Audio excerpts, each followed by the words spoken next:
Radiating from the heart of America and stretching from coast to coast and border to border, welcome to OnRadio, the wireless industry's weekly download coming straight from the builders and newsmakers of everything wireless. Your host is Jim Tracy, and this is OnRadio. Hey folks, welcome back to another OnRadio. We're here again with Sam McGuire, and he is the founder of our favorite field sync up in Denver, Colorado. Hey Sam, welcome back aboard. So when we talk about the financial incentives for them to do it, there are certainly social incentives, but there really are financial incentives. If you owned an apartment complex and you didn't know who was where, who was in what room, and the leases weren't lined up, and somebody was throwing stuff up on your tower without even telling you about it, they were filling an apartment without letting you know that someone was leasing it, you would go crazy on them. But that kind of stuff happens all the time in our business, doesn't it? For sure. And that's one of the, when you think about, some of the end customers here, tower ownership groups specifically, have a lot of revenue at stake, depending on what's going on that asset. And, depending on what's been happening on a RAD center, that's, financial liability to carriers if it doesn't match the lease agreement. So being able to go out and take a new data collection effort and get everybody on the same sheet of music is powerful. And then I think what becomes really exciting too is on the financial consideration side of the business, if you're asset ownership, knowing vacancy has never been easier. If you were to go out and you're programmatic about it today, you can go proactively reach out to somebody who could benefit from, residency on your tower. Rather than waiting for that call to come in and coming through your portfolio, you can go out and we could proactively market to network operators where dead zones may exist and know that it can facilitate the type of loading that they're proposing. Well, not only that, when you speak from just purely an engineering perspective, if you're putting new stuff onto a RAD center and the weight is different and the size, the virtual mass of the antenna, we'll say, on that tower is different. Now we've changed all the loading characteristics and we haven't had an engineering review, right? Right. Yeah. Right. And there's some of that swapping stuff that goes on a maintenance level on a relatively, probably more often than we realize. So the market is saying that there may be room in the future for the UAV inspection. What are some of the problems that then are created? I mean, I know I'm a pilot myself. And so the first thing we always check is weather. So the first question that's going to come up is it too cold? Is it too hot? Is it too wet? Tell us about drones and weather. Yeah, I think precipitation and high wind are your biggest blockers. Obviously, if it gets down into the real cold or real hot, you're going to affect battery time on both sides of that. But in general, I think that's why our biggest push and what we're advocating for at the committee is to have this become a tool in the toolbox versus a replacement, right? Because if used properly, any touch point from a traditional crew or otherwise is going to bring additional benefit to end users or the organizations that leverage it and its data to enhance reporting cycles. And then all the benefits kind of trickle down and stream from there. So building in a buffer to the limitations of the technology, I think, comes with incorporating it into business as we've been conducting for decades. Yeah.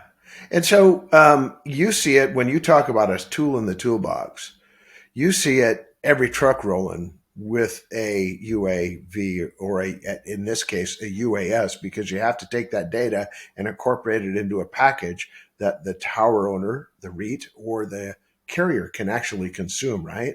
Yep. Yeah. So, I always think back, it was a Nate Summer conference years ago, and Jimmy Miller talked about just wanting to be able to do a safety climb inspection and how that would benefit his guys. And then talked about some of the insurance burdens that operating drones can put on a business. Yeah. And I always reference that one. And there's that. There's that too, which has gotten much more palatable too over the years. Yeah. But I think what we did was we took some of the really simple day of big win type of workflows, like a safety inspection before, elevated work. And we fast forwarded way past it. And the conversation became all about digital twins and all about automated analytics and AI and machine learning. And I think what we have as an opportunity at this point is all that's been proven out to a large degree. And if we can start to get people incorporating back from the crawl side of it instead of the dead sprint, then we're going to start seeing people onboard it at a very tangible phase. They can start seeing daily value from it. And just like with every skill set, you're not going to send somebody right to foreman right after training, right?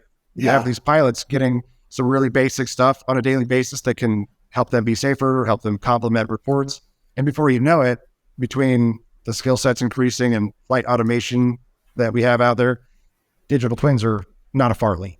So you mentioned some words in there that we got to kind of break down for people. You mentioned pilots. Are these so a Part 107 is, in my mind, is an operator, because they're not actually taking flight. And when we talk about, if you go back to the military, you're not a drone pilot, you're a drone operator.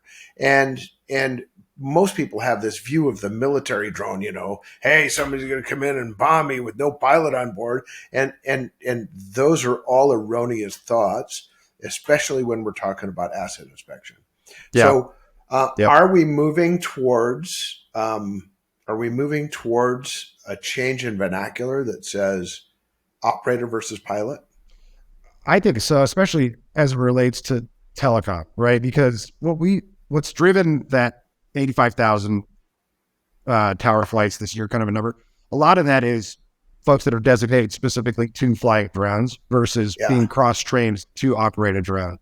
And I think I'm a big believer that we'll continue to see growth year over year, and that the use cases will continue to expand. I don't think we'll see it at the clip that we want to until we see the change in mindset go from let's hire a pilot to let's send out, somebody who's an expert in space, but also an operator of this robot, right? And part of that is the move toward autonomous flight. And so tell us what autonomous flight is, because you mentioned that. Yeah, so I think this is a pretty key distinction that I'm not super well versed on, but the distinction between automated and autonomous. And I heard this years ago. Autonomous, whether it's with driving or with drones, gets thrown out. And that's essentially the concept of the robot seeing what's in front of it and making a decision versus automated flight, which is where we're closest to today.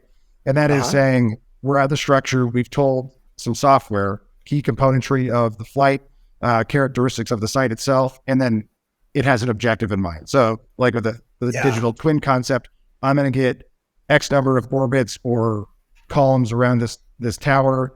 The camera angle is going to fit the requirements of my flight path. The overlap in those photos when I get stitched is going to be such that the result on the back end is solid.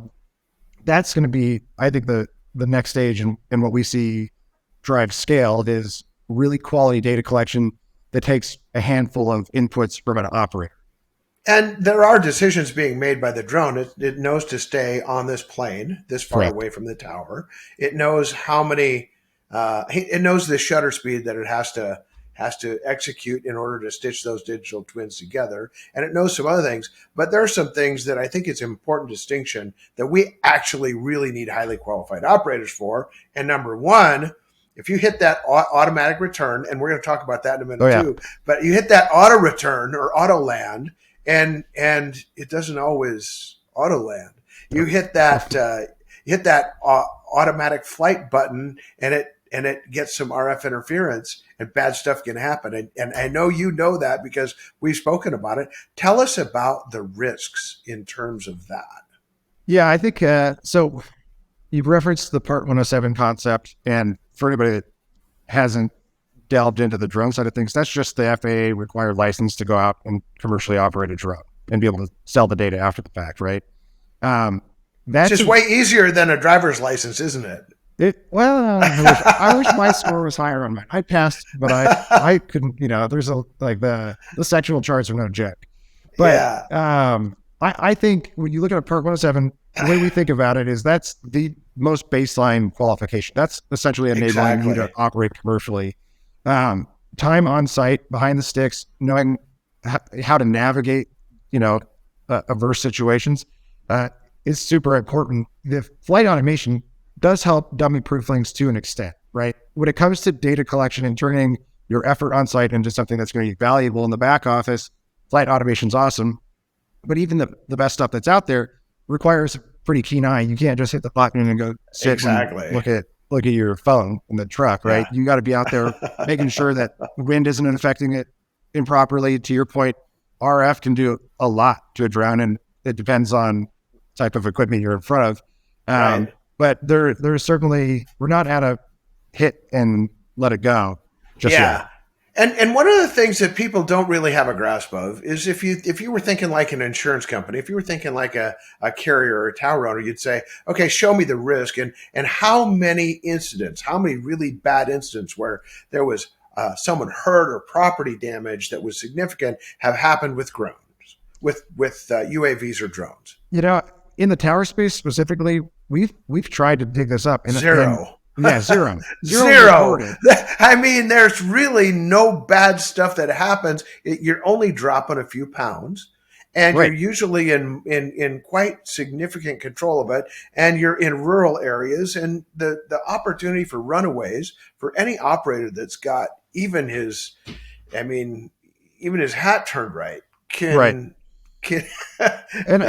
And everybody, if you haven't crashed a drone once, you probably haven't flown very much, right? But exactly to your point, it's usually something silly like a tree branch clips a prop, right? It's never catastrophic things. And we just had last spring the UAV Expo through Nate out at Valmont's facility, and we very intentionally crashed. I think we had 8 drones, but we crashed them into different pieces of equipment, whether it was radios or panel antennas or the mount system itself, and the drone always loses. Like, a direct full speed shot at an antenna does nothing to the hardware. It does a lot to the drone, but nothing to the network hardware. And we thought, it was like our grand finale for the event last year, and it was very boring. And we were so excited that it was boring because otherwise we would have been just boring is good. Boring is super good. But yeah, to your point, everybody's heard the anecdotes around something silly happening with a flight, whether it is RF based or operator error. It typically ends up being an issue that ends with whatever kind of replacement cost is associated with the drone. Nothing else. We've never broken cars. We've never killed children. We've never done anything to wildlife. I mean, okay, wildlife is another interesting thing. What we found is that when birds engage with drones, guess what? Drones lose. Yeah, certainly. Just that simple. And so all the peregrine falcon horror stories and all of the osprey horror stories and the beautiful American eagles that are out there, they always win. And when they're mating, they don't like drones around. So you should be cognizant if you're running a drone. Well, that's actually a really good point. And we talked about this a lot 2 or 3 years ago regarding nesting season and the concept of a bird site. And I know with drones, everything regulatory is always in flux, but one of the things that we took away was that it is an opportunity to go out and make sure that if a decision needs to be made on a structure and it is migratory bird season, you can still get pretty solid data, right? Because you're not on structure, you're not interacting with it. And most likely, depending on the sensor that you're flying with that drone, you can get the right views for it without ever having disrupted what's going on with the nest. So, and your in and out is quick. I mean, it's not like you're disrupting and standing next to little baby chickadee that's gonna make mom really mad. Right. Well, I think the easiest use case there, like thinking about the crawl, walk, run concept, is just understanding if it's populated nest. Right. Yeah. You can do that with a couple of photos really quick. And one thing that we don't worry about in terms of asset inspection is what they call BVLOS, which is beyond visual line of sight. And everybody's talking about that. And we don't really worry about that except on 1,000-foot towers. And guess what?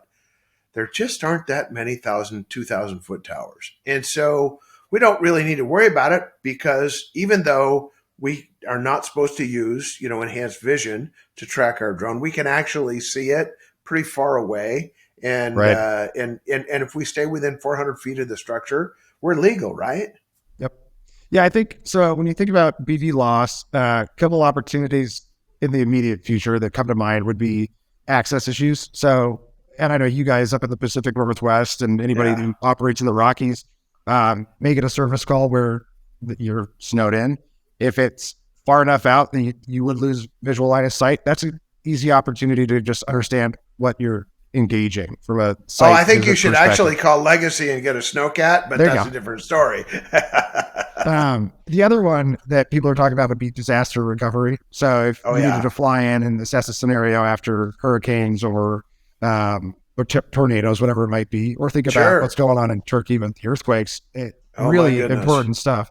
Down the road, I think BVLOS will become more and more relevant to operations when we think about operating that drone remotely. So there's this concept of a drone in a box, which is, again, very much in its nascency, but going to be part of the industrial world very soon, and being able to be sitting back in our office here and click the button to get a pre-programmed flight out on site without having to roll the truck is a significant opportunity.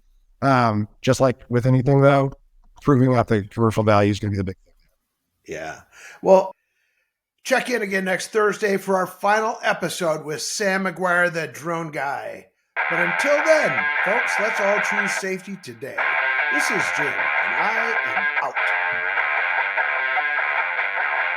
Thanks for tuning in today, and join us every week. Tell your people to listen in and subscribe to OnRadio, the voice of everything wireless.